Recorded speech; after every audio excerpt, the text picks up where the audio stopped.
there, ladies and gentlemen, boys and girls, and all my Cha Cha Geng across the globe.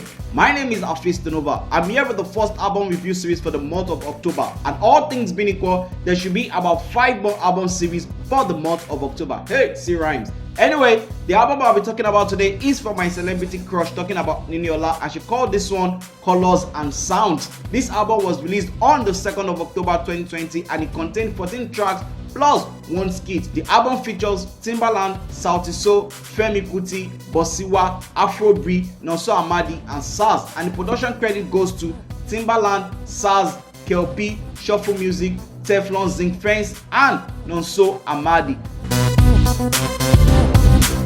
The album kicks off with this beautiful song titled Ninth Day, which also features Nonso Amadi and was also produced by Nonso Amadi. I have to say, I was blown away by this song. As a fan of Niniola, I never saw her doing this kind of music, but then again, she experimented with her sound and she came through on this R&B song. And Nonso Amadi was also on point. I mean, big shout out to Nonso Amadi. I never knew as a producer it was as good as this. Everything about this song is dope, smooth, and melodious. The rating of the song is going to be 8/10. KLP made his production credits with this song titled Innocent, aka Innocent Fagbo, and on this one, Niniola brings out a true African house sound, and trust me when I say she killed it.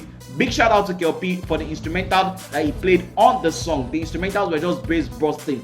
Those trumpets that he played, I mean, a mixture of jazz and Afrobeat elements all together at the same time. And of course, with a production like this, it is only natural for Niniola to kill the song, and trust me, she did. This is another dope song of the album. The rating is going to be 8/10. Sauti featured on the 3rd track of the album titled So Serious, which is also produced by KLP. Once again, Niniola changed her sound, and on this one, she tries to give us some East African vibe, and with the help of Sauti, she was able to pull through. The rating of the song is going to be a 7/10.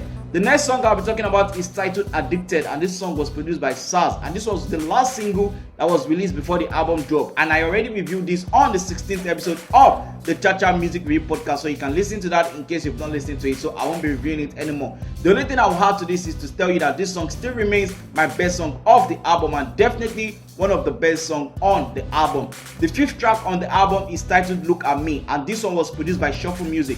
Once again, Niniola experimented with her sound, and this time she experimented with the amapiano sound, which is fast becoming a thing among African artists. And yes, she nailed it, trust me. If you are into amapiano sound, then you will agree with me when I say this is one of the best amapiano sounds to come out so far this year.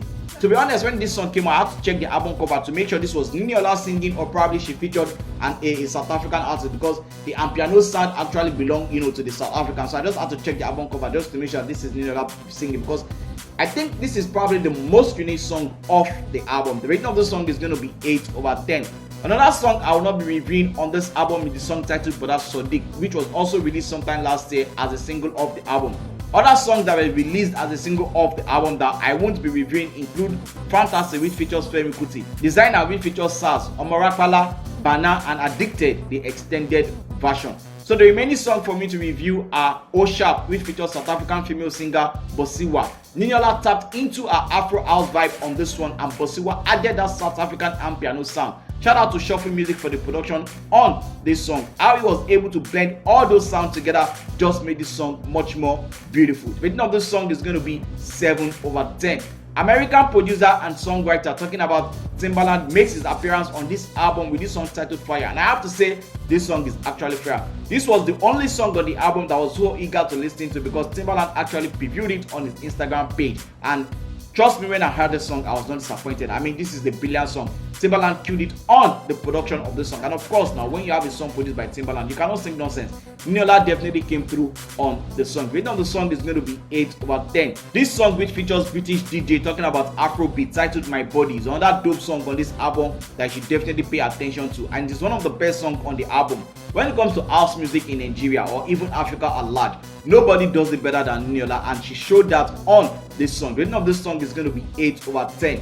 All in all, this is another dope album coming from Niniola, a much more better album in terms of sounds and maturity compared to her first album titled This Is Me. If there's one thing I like most about this album, it is how the album was able to live up to its name, Colors and Sounds, because this album truly contains some beautiful, colorful sound. This is a must-listen album to every music lover out there. Niniola really put in the work and she was able to come through on this album. The general rating of the album is going to be 8/10. Like I said, I still have about 5 more albums that I will be reviewing on the Cha Cha album review series. It could be more than 5, but then again, so far so good right now. We have the Olamide album dropping on October 8. We have Wizkid album dropping on October 15. We have the Peruzzi album. We have Tennis album, and we also have the B-Red album. So like I said, it could be more than 5, but then again, those are the 5 that I'm sure of that we will be reviewing on the Cha Cha album review series. With that, I have come to the end of another episode of the Cha Cha album review series. My name still remains Hafeestonova. It hasn't changed and it will never change. Till I come your way with another episode, I say thank you and one love.